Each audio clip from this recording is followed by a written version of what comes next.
Hi, everybody. Let's see if everything is working like it. Let me check to make sure.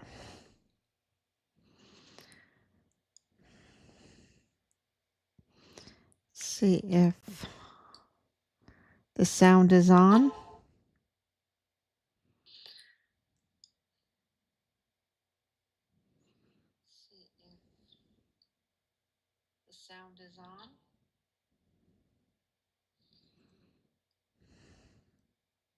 Perfect. Okay. All right.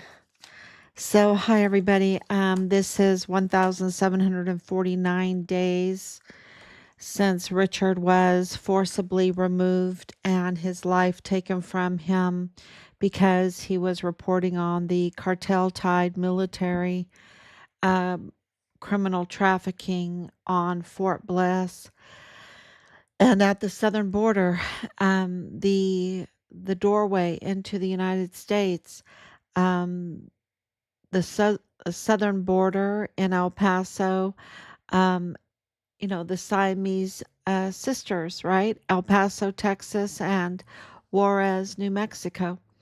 Um, it's really important to understand the dynamics there and why having a military base is really asking for a lot of trouble. A lot of trouble. I think Fort Bliss needs to be shut down because I just think it's too much of a temptation for criminal trafficking activity.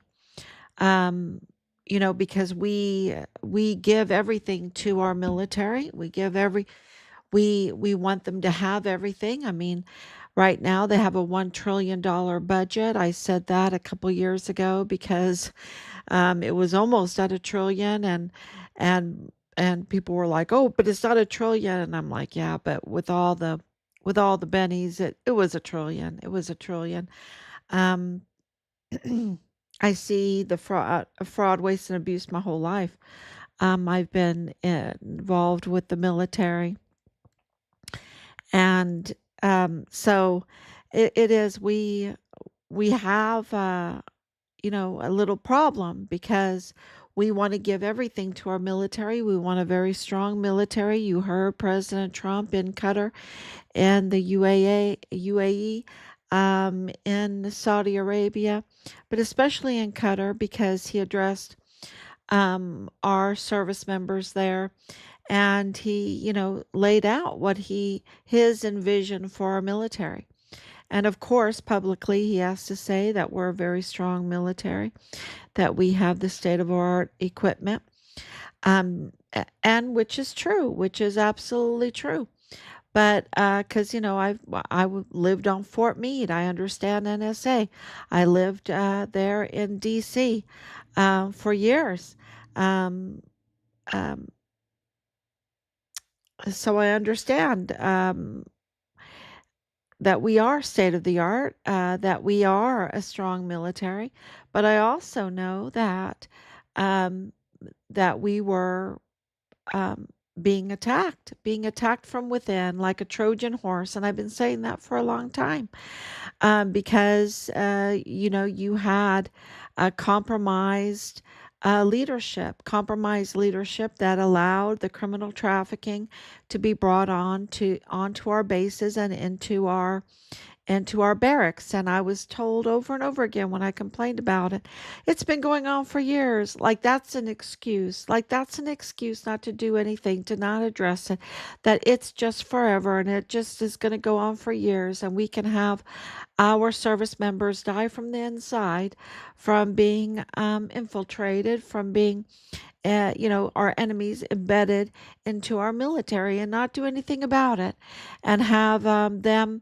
um, absolutely being targeted to be compromised with these substances with these very young girls, and then videotape them so you can blackmail them, compromise them in any way, get them very in debt, or and then waive the criminal trafficking of ammunition and equipment and all of that, sell it on eBay or whatever they were, put it in the tactical move storage units, use our military fuel, our military vehicles, our military equipment to conduct the trafficking. Even our planes, even our helicopters. You saw in specials, they were even using body bags to traffic substances and equipment and all of that stuff like that. So the corruption is real. There's no doubt about it. It's very documented. You do not need me to tell you that there is criminal trafficking in our military. And that, it got very lucrative. And now we have generals, we have four-star generals that are absolutely compromised, that are absolutely committing treason because they're traitors. They're absolutely traitors.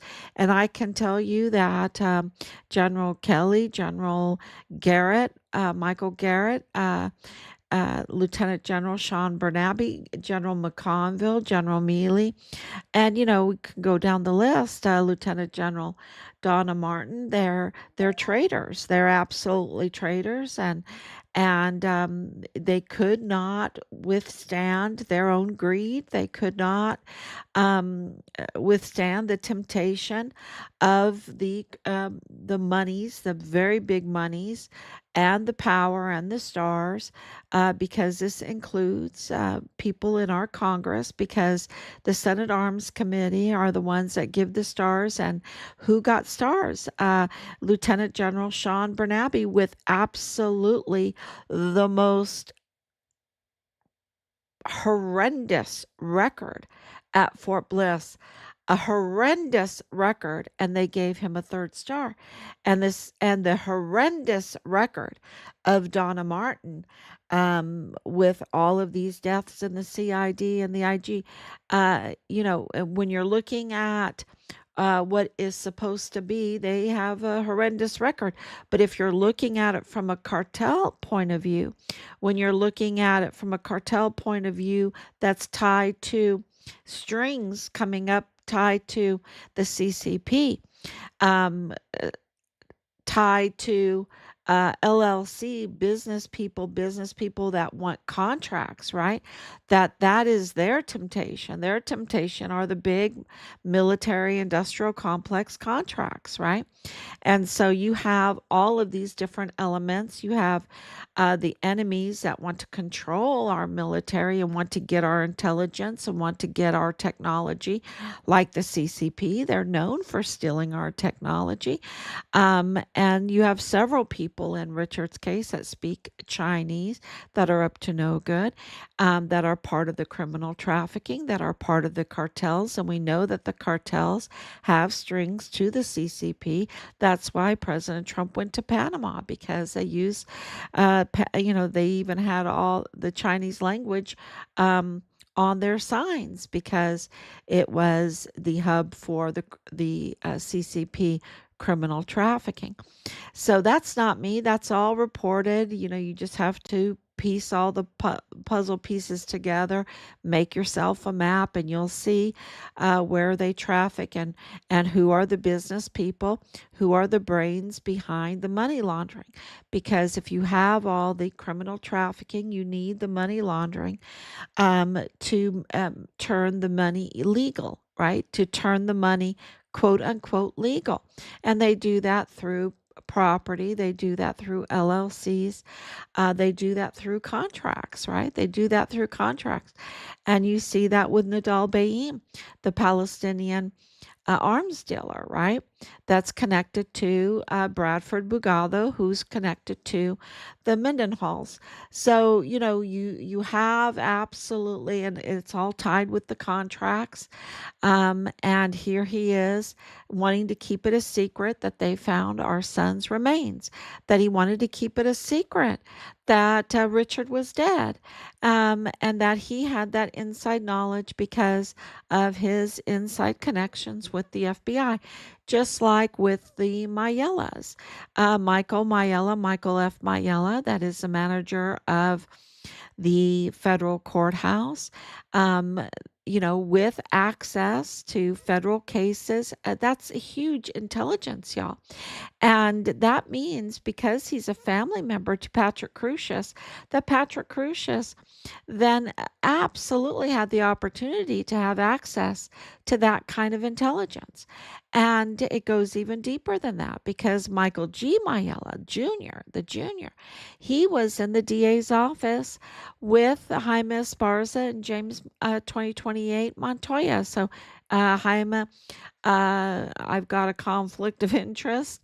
Esparza, a huge conflict of interest, and Montoya, who is not even legally a DA, but is impersonating one because he did not install properly. He didn't sign the anti-bribe statement, and then he tried to cook or tamper with the documents with the 2028 stamp, right? With the 2028 stamp, which we put up.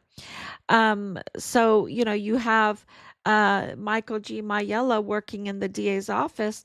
That is huge, huge investigative access to intelligence, to all kinds of cases, to the law enforcement community.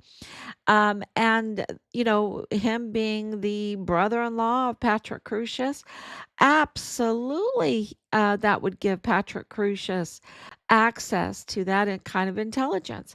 And if that's not enough, you have Michael G. Mayella also being in the FBI, the one investigating the very case Patrick Crusius was accused of,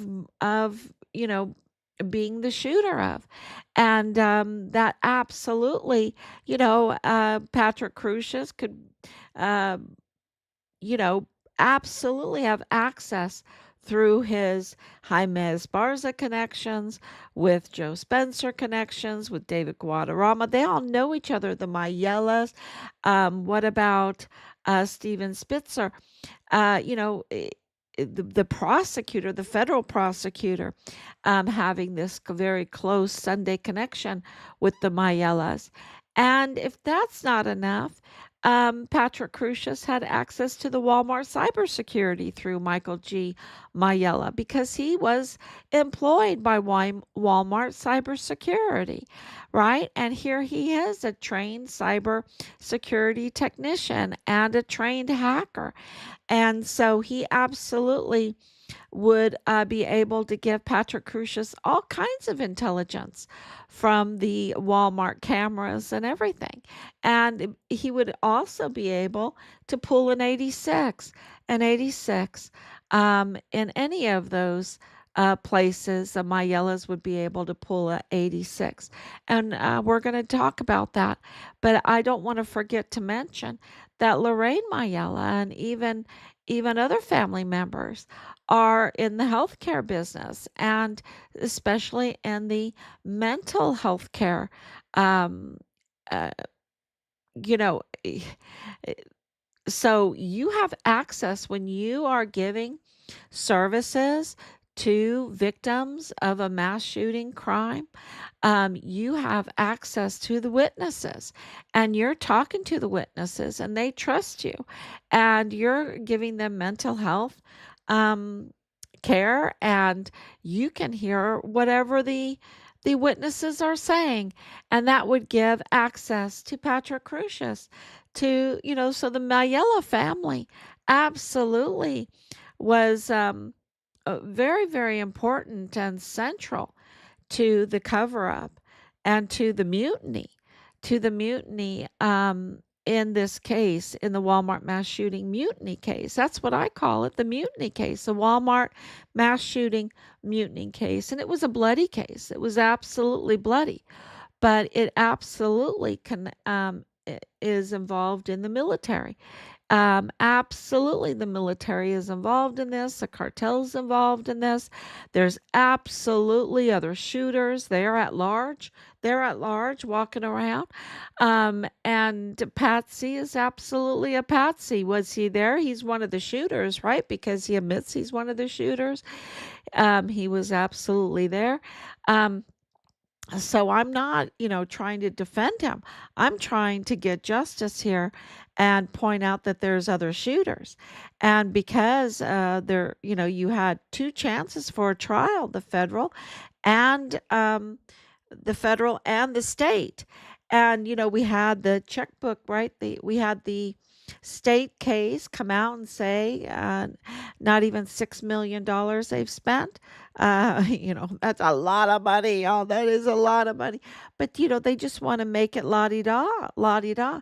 I mean, no way. That money goes to Patrick Crusius's defense. I mean, who wants to give Patrick Crusius a defense?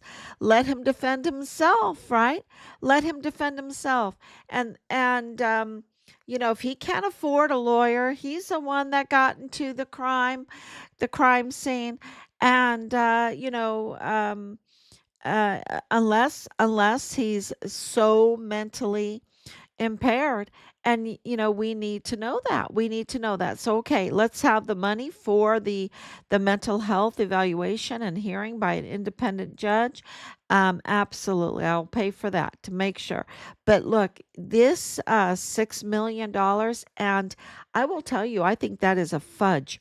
I think that is a huge fudge, because when you go back to all of the articles and you start adding up the monies, I get almost $10 million, and I think that, and I'm being very, very um, conservative with my figuring of these amounts.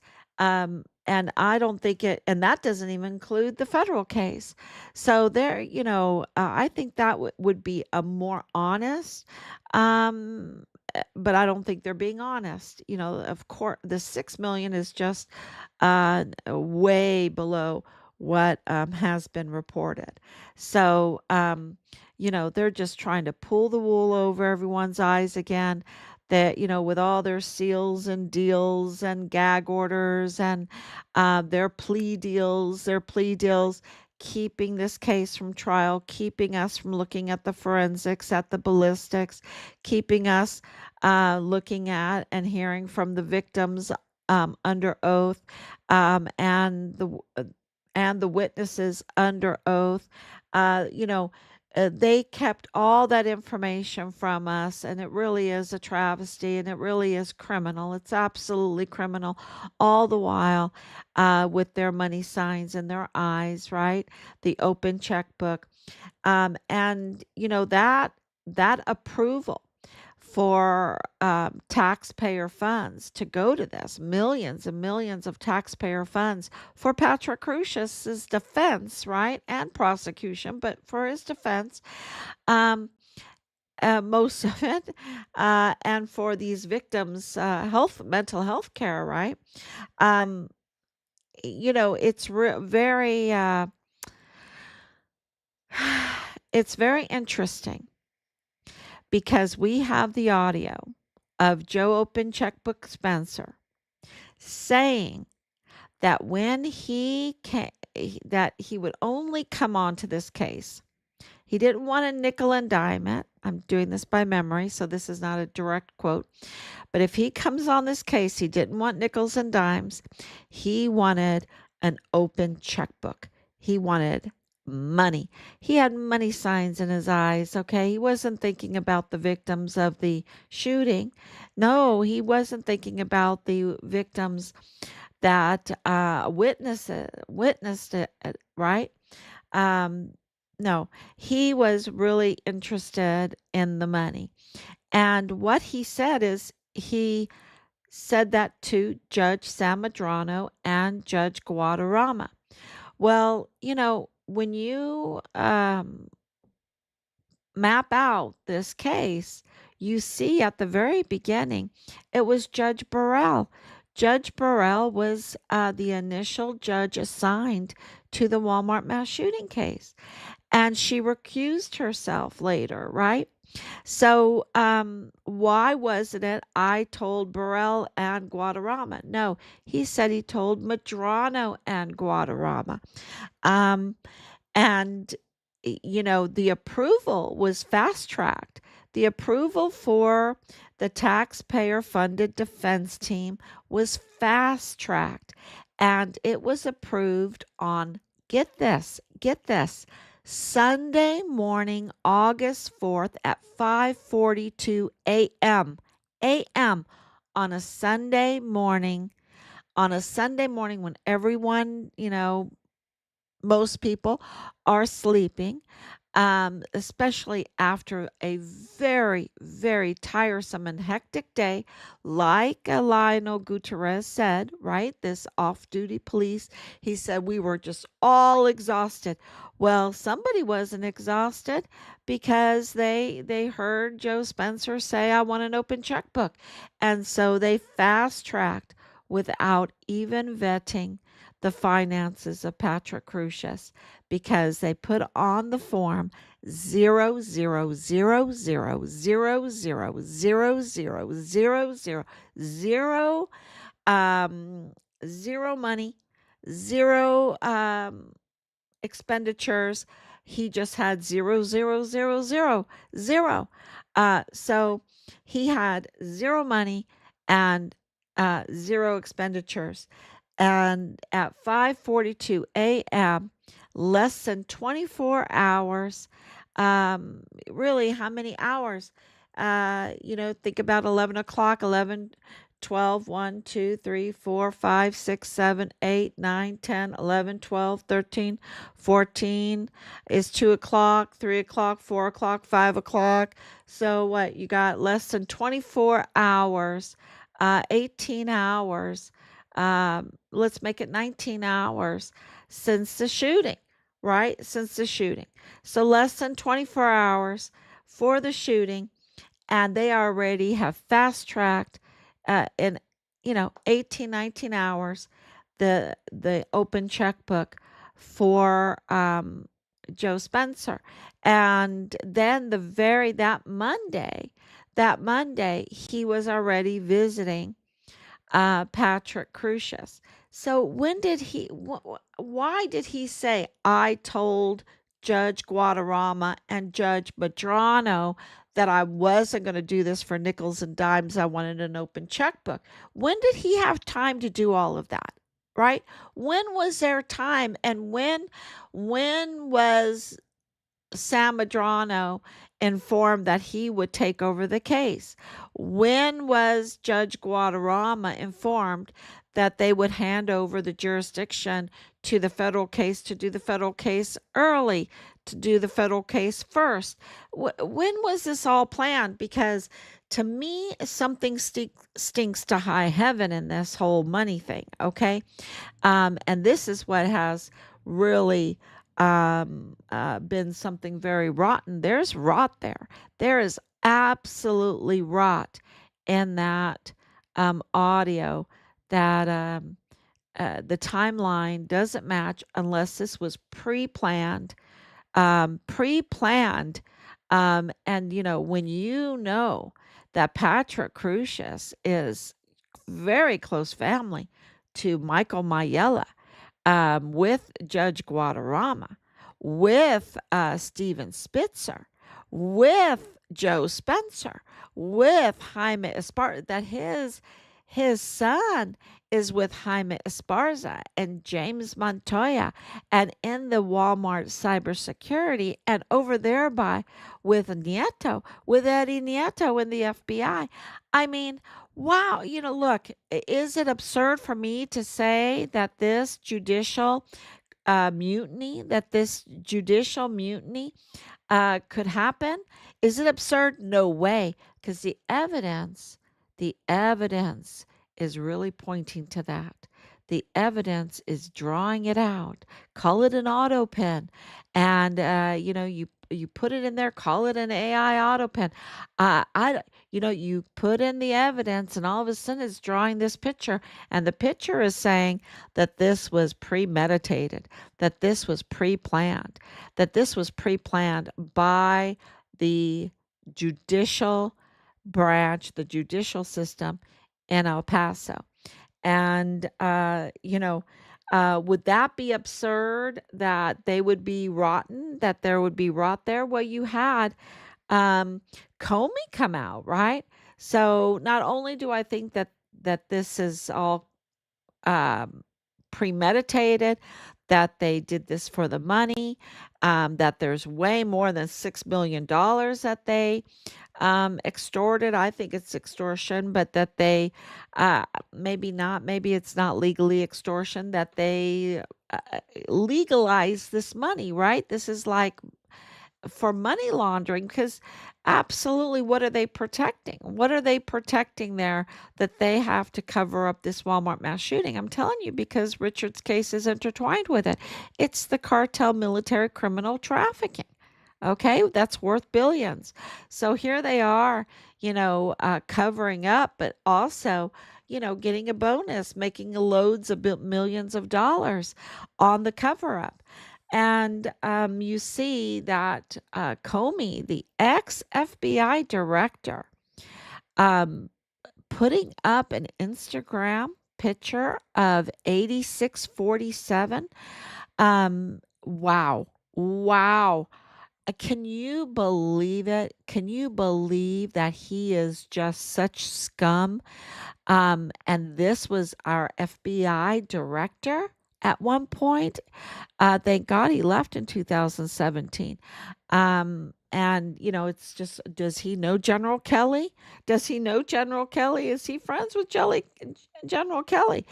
Um, but to put out that kind of threat after President Trump already has been through two um, um, assassination attempts, and I think it's more because I remember um, other things happening in his, but we have two official assassination attempts, and those assassination attempts, they're interesting. They're very interesting. Um, and so, you cannot be a former FBI director and think that this is a joke. Think that it's okay to put out in shells on a beach 8647, and say, oh, isn't this interesting? And have this vile Trump derangement syndrome on top of it to give people a clear message of what what you're dreaming about, what you're hoping for, what and this is really, really dangerous, super dangerous. And he needs to be held accountable for this, right? Because in Richard's case, they took it all the way. They absolutely did an 86 on Judge Roger Rodriguez's report. They erased it. They erased it from the CID file. We have that confirmed by CID agent from the Quantico um, homicide and cold case unit, Todd Howell, right? Todd Howell, who happens to have a huge conflict of interest. Okay, just to let you know, he has a huge conflict of interest, but he did confirm to us that an 86 was pulled on Judge Roger Rodriguez's whistleblowing um, report identifying the prime suspects in Richard Halliday's murder case. And this is not just anybody, right? This is a judge. This is the only MAGA judge on the border. This is the coordinator for terrorism and homeland security at Fort Bliss, former coordinator for terrorism and homeland security at Fort Bliss. Um, you know, so and he called us up on the in January of 2022 to let us know that he submitted his report to multiple agencies And you know what? If he wouldn't have called us, we wouldn't have known because they pulled an 86. They absolutely erased his report from Richard's file. And so this is not funny because this identifies the um, the prime suspects in Richard's murder case, a federal murder case, a whistleblower, a U.S. Army soldier whistleblower federal murder case on Fort Bliss on a military base. So this is very, really, really serious, and we need to get to it. And, for Comey to be doing what he's doing, um, it's just reckless. It is so reckless and so criminal. So we have been getting a lot of responses back from the Luis Reyes Diaz, and we've had that information for a while, and we have, like I said, we notified Bill Hicks, the usurper, of this, and what did he do? He pulled an 86. He pulled an 86, right? Um, for Richard's case and other cases. Uh, to cover up the association that he has with Luis Rene Diaz, with the cartel. And now it's going to be even more problematic because the cartel are now designated as the Big T organization. And so now he's going to have a bigger issue uh, as this all unfolds and comes out. So, and then you have, of course, Governor Abbott is the one that appointed the usurper, Bill Hicks. Um, and Governor Abbott is under huge scrutiny. It's very interesting because here we have come to that. We have come to let everyone know how criminal Greg Abbott has been in this. And it all comes together like the Holy Spirit is bringing everyone together at the same time to point their fingers at Greg Abbott. Um, it's just a miracle. It really is a miracle. So, but we want everyone to know that he's up to no good. Um, and he absolutely played a part in this cartel military operation. And 86 in Richard's case, he absolutely knows. So, you know, um, we'll see. We're absolutely going on any kind of post and letting them know. And of course, submitting all of our letters. We've submitted um, uh, just under 300 emails in the last, I think, 2.5 days. Um, so it's huge. It's really big. So Abbott is compromised. He's absolutely compromised. There's no doubt in my mind. And of course, Veronica Escobar is. And of course, Mario Raskin Ortiz needs to be out of this country. He's illegal. His visa is, yeah, and he's not qualified for the medical examiner. And yeah, so it's all coming out. Um, and just you can really take some time to absorb everything. I hope that you uh, please, because this goes into the El Paso Independent School District, where Manuel Chavira is the chief of the El Paso School District's police department or police, yeah, department. And yeah, so there's some real problems here because he is absolutely tied to the cartel. He's absolutely tied to Arturo Alba. He's absolutely tied to Rosa Maria Valdez Garcia and others that are part of the Moya, right? Willie Moya. So this is really and he's supposed to be protecting our children, and we have a child trafficking issue, a huge one, hundreds of thousands of them that now are mostly dead. We don't know where they're at because they say they're unaccompanied, and I'm like, nope, nope. I'm not buying that. Hundreds of thousands of children coming over on a company. No, no, I'm not buying that. No squiggly eyes for me. Those are taken children. Those are taken children. Those are absolutely forced. Those are absolutely in duress. Those are absolutely no way. No way. I'm sorry. I don't buy that. And now they're missing, right? Now they're missing. Now they're reported to be mostly dead, and we have someone that is up to no good, in charge of protecting our children. No, no, connected to Luis Rene Diaz with this criminal record, arrested and indicted.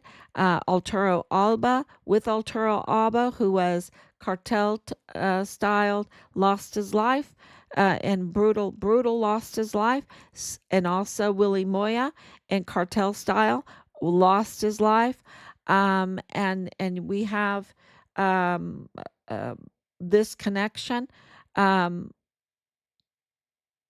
watching our children. No, he has to get a different job. He has to get a different job. It's no, no. Sorry. Um, and he didn't even have his peacekeeper's license, or whatever. Um, yeah. So this is major, major information always coming out every day from us. Um, and Abbott, let's just say, we had this discussion on a chat. Who's better, Beto or Abbott? And I'm like, um, uh, I think their strings are tied to the same puppet master. Okay, their strings are tied to the same puppet master.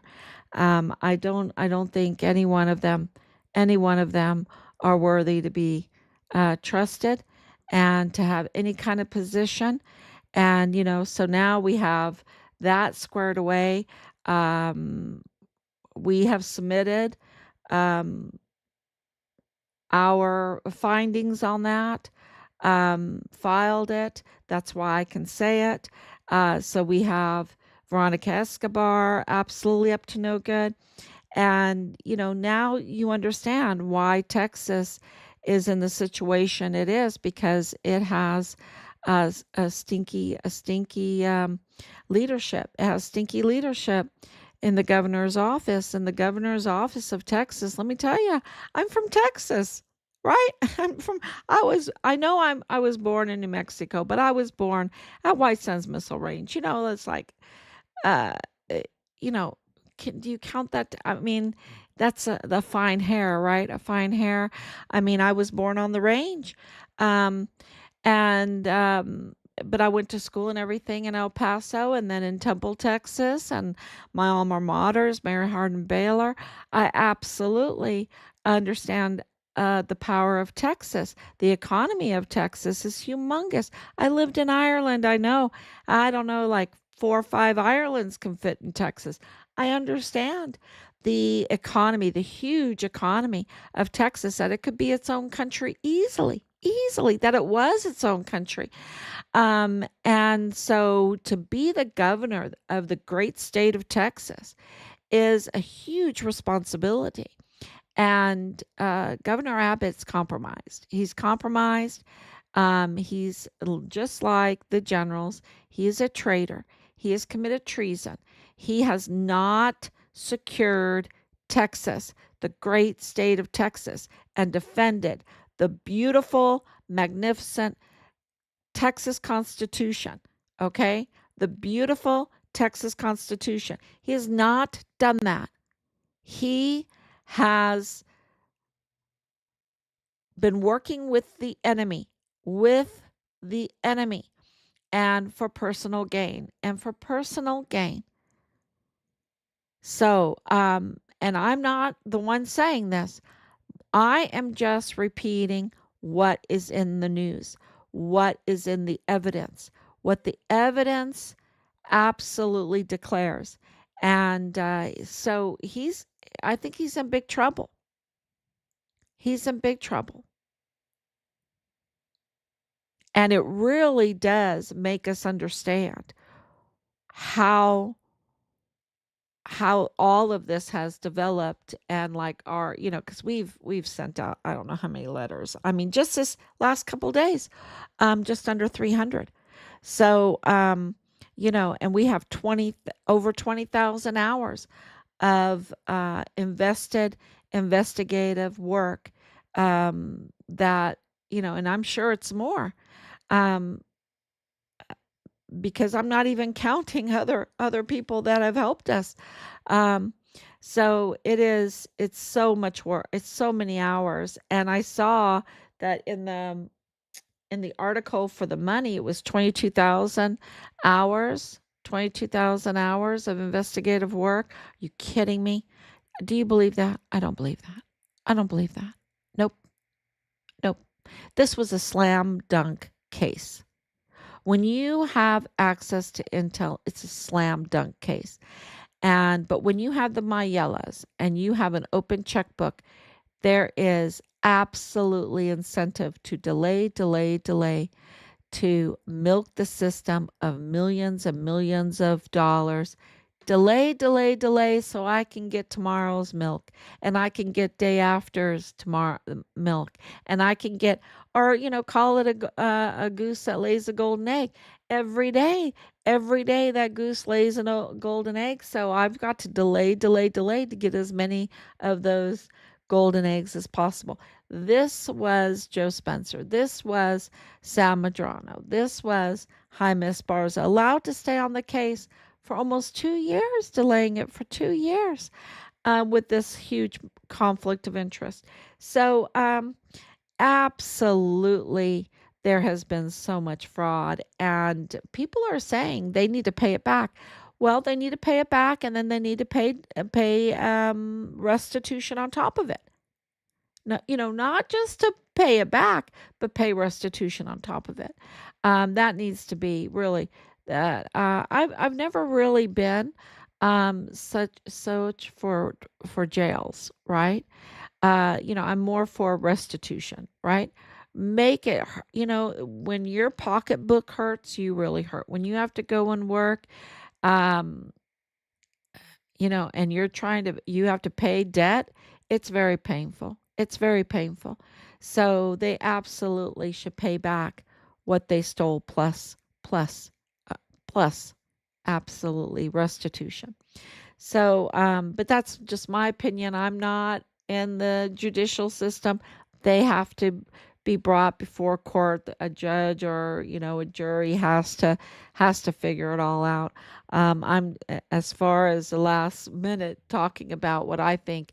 That's just me, and my personal feelings. And I'm being very, very nice, very nice, because my son was murdered in this, right? His life was taken.